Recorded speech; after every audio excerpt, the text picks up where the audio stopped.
इथे गरमागरम मोदक तयार, जेवण तयार, भूक लागली आहे, 10 वाजून गेलेत. पण आज चंद्र कुठे गायब झाला? हाय. तर आज आहे अंगारकी संकष्टी चतुर्थी. माझा उपवास नाही आहे, मम्मीचा उपवास आहे. पण सकाळी उठून मी बाप्पाची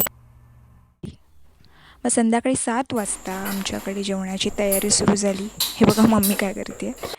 मोदकाचं सारण बनवलेलं आहे आणि इथे आम्ही मोदक बनवायला सुरुवात केली. थोडेसे मोदक शिजायला ठेवलेत, हे होत आले आहेत आणि थोडेसे मोदक हे झालेले आहेत.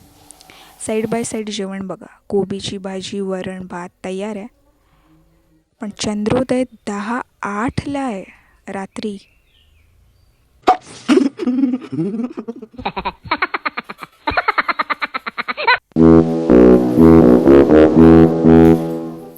मोदक झालेत, जेवण झालं आहे, पण चंद्रोदय झालेलं नाही अजून.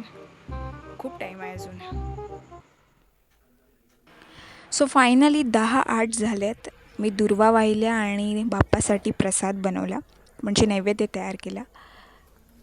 तुमच्याकडे आज नैवेद्यासाठी तुम्ही काय बनवलं आहे मला कमेंट करून नक्की सांगा. मग मम्मीने नैवेद्य दाखवला आणि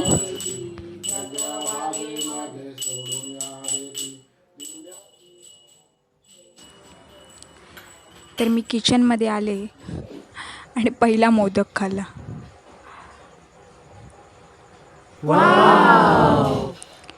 त्याच्यानंतर मग मी जेवून घेतलं आणि मम्मी आणि बहीण पण जेवत होती. सो असा होता आजचा व्लॉग. जर तुम्हाला आवडला असेल तर लाईक करा, कमेंट करा आणि सबस्क्राईब नक्की करा. पुढचा व्लॉग नक्की येईल.